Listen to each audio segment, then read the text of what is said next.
ಸುಮಲತಾ ಅವ್ರಿಗೆ ಏನಾದರೂ ಆಫರ್ ಆಗಿದೆ ಸರ್ ಕಾಂಗ್ರೆಸ್? ಗೊತ್ತಿಲ್ಲ ಅಂದರೆ ಅದೆಲ್ಲ ಪಕ್ಷದ ಬೆಳವಣಿಗೆಗಳು, ಪಕ್ಷದಲ್ಲಿ ಅಧ್ಯಕ್ಷರು ಇದನ್ನೆಲ್ಲ ಅವರೇ ಹ್ಯಾಂಡಲ್ ಮಾಡ್ತಿರ್ತಾರೆ. ಅದರಿಂದ ಅವ್ರಿಗೆ ಮಾಹಿತಿ ಹೆಚ್ಚಿರ್ತಾರೆ ಈ ವಿಚಾರದಲ್ಲಿ. ಬಿಜೆಪಿ ಟಿಕೆಟ್ ಮಿಸ್ ಆದರೆ ಕಾಂಗ್ರೆಸ್ ಇಂದ ನಿಂತಾರೆ. ಒಳ ಮೀಸಲಾತಿ ವಿಚಾರ ಏನೋ ಚರ್ಚೆಗೆ ಬರುತ್ತಂತೆ. ಏನ್ ಕೇಂದ್ರಕ್ಕೆ ಶಿಫಾರಸು ಮಾಡಬೇಕಂತ ಇದೆಯಾ ಸರ್? ಮೊದಲು ಮತ್ತೆ ಕೆಲ ಸಮುದಾಯಗಳ ವಿರೋಧ ಅದನ್ನ ಸರಿ ಹೋಗಿದೆಯಾ ಸರ್? ಅದನ್ನ ಅಲ್ಲ, ಈಗ ಒಂದು ಅಂತಿಮ ನಿರ್ಧಾರ ಸರ್ಕಾರ ತಗೋಬೇಕು ಅಂತ ಹೇಳಿ ಅಭಿಪ್ರಾಯ ಪಟ್ಟಿದ್ದೇವೆ ನಾವೆಲ್ಲ.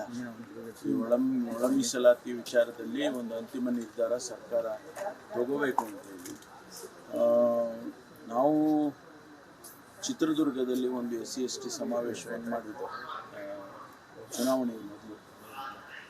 ಆ ಸಂದರ್ಭದಲ್ಲಿ ಒಂದು ನಿರ್ಣಯ ಮಾಡಿದ್ವಿ. ಈ ಸದಾಶಿವ ಆಯೋಗ ವರದಿಯನ್ನು ನಾವು ಸದನದಲ್ಲಿ, ಎರಡೂ ಸದನದಲ್ಲಿ ಮಂಡಿಸ್ತೇವೆ ಅಂತ ಹೇಳಿ ಮಾಡಿದ್ದೆವು. ಅದು ಆದಮೇಲೆ, ಅಧಿವೇಶನ ಆದಮೇಲೆ, ಅಧಿವೇಶನ ಆಗಿದ್ದು ಚುನಾವಣೆ ಮೊದಲು, ಆಗಿನ್ನೂ ಸರ್ಕಾರ ಇರ್ತಲ್ಲ. ಆ ಸರ್ಕಾರದವರು ಹಿಂದೆ ಬೊಮ್ಮಾಯಿಯವರು ಅದನ್ನು ಒಂದು ಸಮಿತಿ ಮಾಡಿ, ಕ್ಯಾಬಿನೆಟ್ ಸಬ್ ಕಮಿಟಿ ಮಾಡಿ ಇದನ್ನು ರಿಜೆಕ್ಟ್ ಮಾಡಿ ಬೇರೆ ಸಬ್ಜೆಕ್ಟನ್ನು ತಗೊಂಡು ಅವರು ಮೀಸಲಾತಿಯನ್ನು ಹೆಚ್ಚು ಮಾಡಿ ಕೇಂದ್ರಕ್ಕೆ ಶಿಫಾರಸು ಮಾಡಿದ್ದಾರೆ. ಅದರಿಂದ ಅವರು ಒಳ ಮೀಸಲಾತಿಯಲ್ಲಿ ಇಷ್ಟು ಪರ್ಸೆಂಟ್ ಕೊಡಬೇಕು, ಇಷ್ಟು ಪರ್ಸೆಂಟ್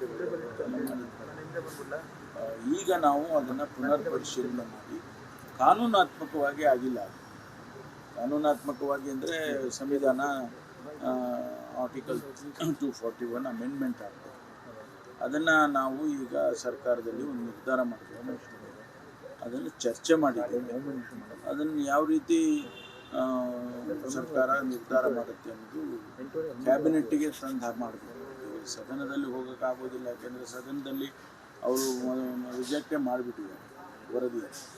ಹಾಗಾಗಿ ನಾವು ಕ್ಯಾಬಿನೆಟ್ಟಲ್ಲಿ ಒಂದು ನಿರ್ಧಾರ ಮಾಡೋದಕ್ಕೆ ಮಾಡಬೇಕು ಅಂತೇಳಿ ಕೇಂದ್ರ ಸರ್ಕಾರಕ್ಕೆ ಸಂವಿಧಾನ ತಿದ್ದುಪಡಿಗೆ ಅದು ಸಬ್ಜೆಕ್ಟ್ ಬರಬೇಕಲ್ಲ, ಬಂದ ಮೇಲೆ ತೀರ್ಮಾನ ಮಾಡ್ತೀವಿ. ಸರ್, ಈಗ ರಾಜ್ಯ ಎಲ್ಲೋ ಒಂದು ಕಡೆಗೆ ಕೇಂದ್ರಕ್ಕೆ ಶಿಫಾರಸು ಮಾಡುವ ಮೂಲಕ ಕೇಂದ್ರ ಸರ್ಕಾರದ ಮೇಲೆ ಹೊಣೆ ಹಾಕುವಂಥ ಕೆಲಸ ನಡೀತಾ ಇದೆ. ಅಲ್ಲ, ಹೊಣೆ ಅವರು ಹಾಕೋದಕ್ಕೆ ನಾವೇ ಅಮೆಂಡ್ಮೆಂಟ್ ಮಾಡೋದಿದ್ರೆ ನಾವೇ ಮಾಡ್ಬೋದಲ್ಲ.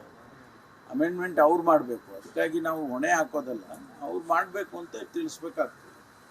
ಇಲ್ಲ ನಾವೇ ಇಲ್ಲೇ ಮಾಡೋಂಗಿದ್ರೆ ನಾವೇ ಮಾಡ್ತೀವಿ, ಅವ್ರ ಮೇಲೆ ಹೊಣೆ ಹಾಕೋದು ಪ್ರಶ್ನೆನೇ ಬರ್ತಿರ್ಲಿಲ್ಲ. ಅದರಿಂದ ಸಂವಿಧಾನದ ತಿದ್ದುಪಡಿ ಹಾಕೋದಾದ್ರೆ ಅಲ್ಲೇ ಆಗಬೇಕಾಗ್ತದೆ. ಸರ್, ಇದು ಮಂಗಳೂರು ಕುಕ್ಕರ್ ಬಾಂಬ್ ಸಂಬಂಧಪಟ್ಟಂತೆ ಆರೋಪಿಎಂಗೆ ಕ್ಲೀನ್ ಚಿಟ್ ಕೊಟ್ಟಿದ್ದಾರೆ, ಮತ್ತು 2 ಲಕ್ಷ ಪರಿಹಾರ ಕೊಡೋದಕ್ಕೆ CM ಕೂಡ ತೀರ್ಮಾನ ಮಾಡಿದ್ದಾರೆ. ಇಲ್ಲ, ನಾವು ಸರ್ಕಾರ ಕ್ಲೀನ್ ಚಿಟ್ ಕೊಟ್ಟಿದ್ದೀವಿ, ಸರ್ಕಾರ ಕೊಟ್ಟಿದ್ದೆ. ಪರಿಹಾರ ಕೊಡ್ತಾ ಇದ್ದೀರಾ ಅಂದರೆ? ಪರಿಹಾರ ಪ್ರಶ್ನೆ ಅಲ್ಲ, ಸರ್ಕಾರ ಏನು ಕೊಟ್ಟಿಲ್ಲ ಕ್ಲೀನ್ ಚಿಟ್.